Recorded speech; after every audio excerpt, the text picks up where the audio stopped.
Inta badan goobaha laga guuray waxaa lala xiriiriyaa waxyaalo daasoon oo ay dadku badanaa ka sameeyaan qaarkood sheekooyin khiyaali ah oo cabsi badan, taasoo sabab looga dhigo mararka qaar ujeedooyinkii looga guuray goobahaas. Markii aad fiiriso adi ahaantaana, goobahaas laga haajiray waxaad dareemaysaa sidii adigoo arkaya muuqaal qadiim ah oo waa hore ah. Dhanka kalena, waxay soo jiitaan goobahaas ama meelahan laga haajiray dadka jecel wax soo helidda iyo kuwa ka hela muqaamaraadka. Haddaba muuqaalkeena maanta wuxuu ku saabsan yahay 15 goobood oo laga guuray oo isku beddelay goobo aad u qurux badan.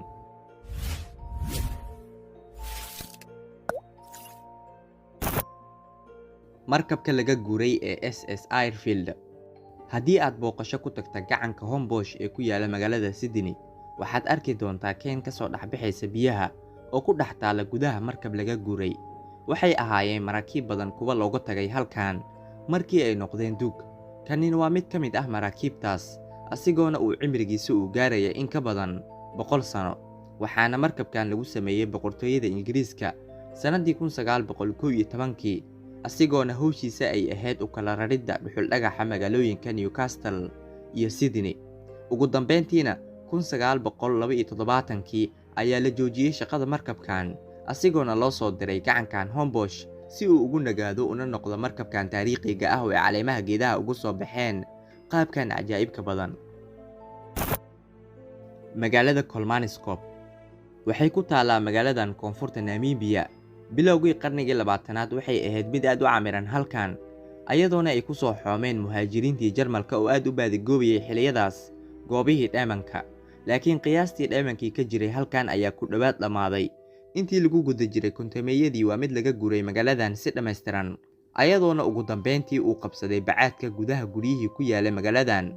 Sanadii 2011 ayaana laga soo saaray filim dokumentary ah oo loogu magac daray Kolmaniskop, magaaladii dheemanka ee reer aqraadka ee Namibia. Makiinadii dooxada ee laga guuray.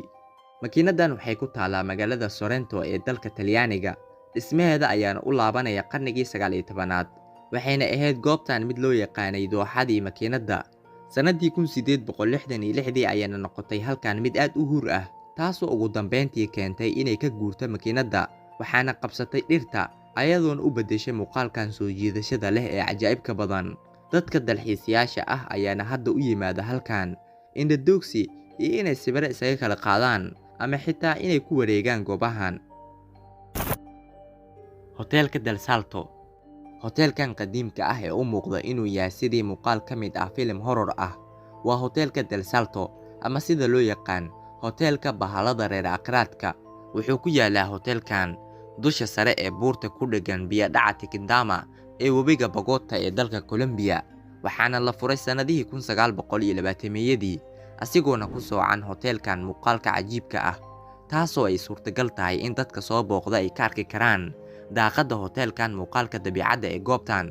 Laakiin waxaa la xiray sanadii 1990 kadib markii ay badatay isku sheegidda sheekooyinka ku saabsan in hoteelkan ay degan yihiin dad reer aqraad ah, ayadoona uu arrinka uu ka sii daray markii ay wasaqoobeen biyaha webiga, taasoo gacan weyn ka sii geysatay in la xiro ugu dambeyntii hoteelkan gebi ahaantiisa. Xarunta xisbiga shuuciga ee Bulgaria. Xaruntan waxay u muuqataa saxan duulaya oo aad u weyn oo ka mid ah filimaanta khiyaaliga cilmiga.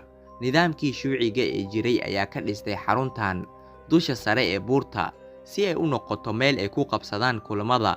Goobtan waa mid shaqaynaysay intii u dhaxaysay sanadihii 1981 ilaa 1991, waxaana lagu tiriyaa dhismahan gobol fan oo ka mid ah handasada dhismaha oo leh hal abuur aad u cajiib badan, ayadoona ay iska caawiyeen naqshadeynta derbiyada xaruntan 60 injineero oo Bulgarian ah. Sidaas oo kale waxaa ka qayb qaatay hawsha dhisidda kumanaan mutadawwiciin ah, ayadoona ugu dambeyntii laga haajiray xaruntan kadib burburkii Midowgii Sofiyeedka.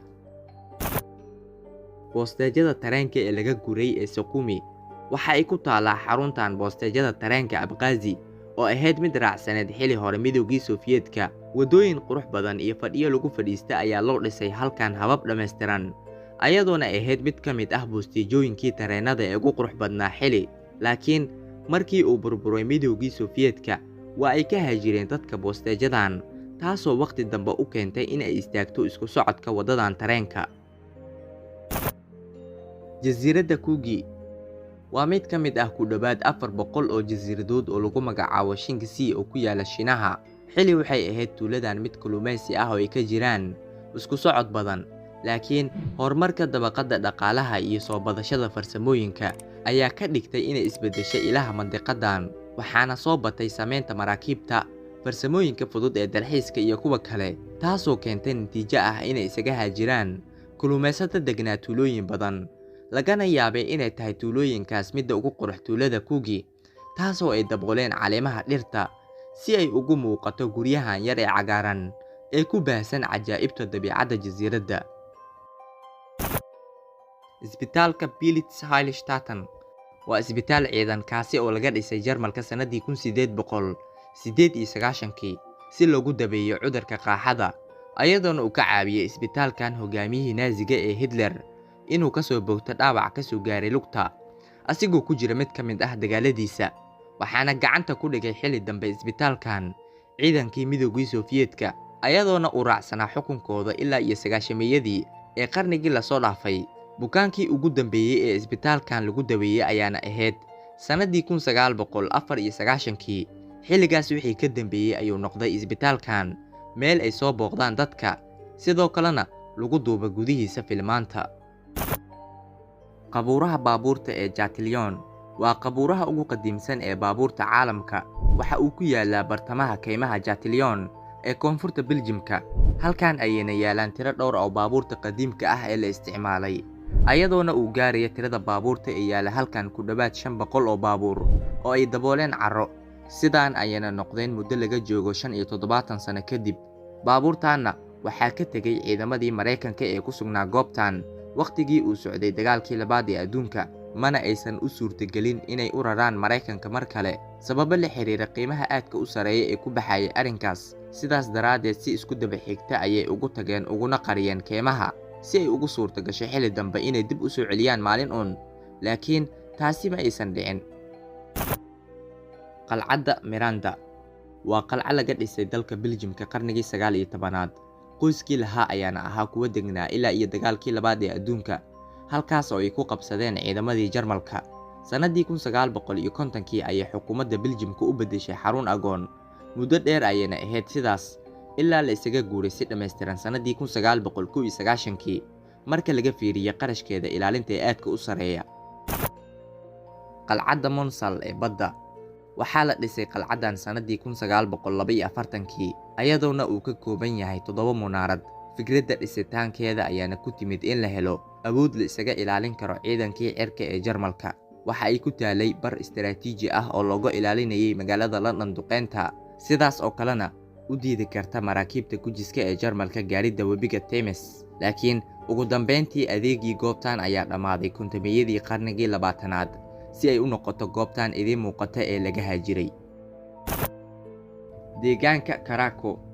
Deegaankan wuxuu ku yaalaa koonfurta Talyaaniga, waxayna ahayd meel uu aad u badan yahay isku socodkeeda qarniyadii dhexe ilaa ay ka dhacday musiibooyin dabiici ah, wuxuuna keenay burbur dhuleedka iyo dhulgariirka inay isaga haajiraan dadkii degnaa deegaankan. Sida aad ka arki karta muuqaalka, waxaa laga dul dhisay deegaankan dusha sare ee buur, taasoo ka dhigaysa hadaf u sahlan dabeelaha. Mandiqadan ayaana soo jiidata dalxiisayaasha iyo kuwa filmaanta sameeya, waxaana lagu qabtaa mararka qaar halkan bandhigyo, laakiin cidna kama dhigto meel uu asigu leeyahay. Masraxa magaalada Londel wuxuu ahaa masrax aad loo buux dhaafiyo oo ku yaala Chicago, kaasi oo lagu soo bandhigay filmaan badan oo kalaasik ah. Waxaa la furay albaabadiisa sanadii 1927 ayadoona lagu soo bandhigay filmaan ay ka mid yihiin kuwa aamusan ee Ingiriiska. Laakiin intii lagu guda jiray dagaalkii labaad ee adduunka ayay ka dhacday halkan dhacdooyin bedelay muuqaalka goobtan, dib dambana uma noqon mid lagu soo bandhigo filmaanta, ayadoona la xiray bilowgii kumaadkii 3aad. Magaalada Belmouth. Magaalada Belmouth waxay ahayd caasimadda jasiiradda Montserrat. Sanadii 1995 ayay noqotay magaaladan mid maran oo laga guuray sababo la xiriira markii ay ka kacday fulkaanooyin aad u daran. 2 sano kadib ayayna mar kale dib u kacday fulkaanada, ayadoona dugtay magaalada qayb, waxaana laga sameeyay goob digniin ah oo ku taala jihada dhanka koonfureed ee jasiiradda. ayadoona ugu dambeyntii loo diiday dadka deegaanka inay dib ugu laabtaan magaalada. Tuulada Kayakoy waxay ahayd Kayakoy tuulo ku taala koonfurta Turkiga, inta badan dadkeeda ayaana ahaa kuwa ku hadla afka Giriigga. Intii lagu guda jiray dagaalkii dhexmaray Turkiga iyo Giriigga ayaa waxa ay bilaabeen dadkii halkan degnaa inay isaga baxaan tuulada, ayadoona si dhammaystiran looga guuray kadib heshiiskii isdhaafsiga bulshada deegaanka ee dhexmaray xukuumadaha Turkiga iyo Giriigga, waxaana dhismayaashii deegaankan soo gaaray burbur badan oo uu keenay dhulgariirkii ku dhuftay sanadii 1957. Maantana waxaa lagu tilmaamaa tuulada madxaf ka kooban 500 oo guri oo u dhisan hababka guryaha Giriigga, taasoo daboolaysa qayb ka mid ah buuraha. Guryahan qayb ka burbursanna waxa ay ku hoos jirtaa gacanta xukuumadda Turkiga. UNESCO ayaana ku tilmaamtay halkan tuulo saaxiibtinimo iyo mid nabadgelyo oo ka dhaxaysa laba dowladood oo caalami ah. Sidoo kalena welina kama aysan suulin tuuladan inay tahay meel soo jiidasho dalxiiseed leh oo ah sida madxaf iyo farac taariikheed. Mahadsanid daawashada muuqaalkan, waxaana qaybta hoose ee fikradaha noogu soo gudbisaa goobtii laga haajiray ee aad ka heshay adi ahaanta. Fadlan haddii aad ka heshana muuqaalka like saar, lana wadaag asxaabtaada. Hana hilmaamin inaad kanaalka Caalam subscribe dhahdo si waxyaalo badan oo cusub ku soo gaaraan. La kulan dambe oo xiiso leh.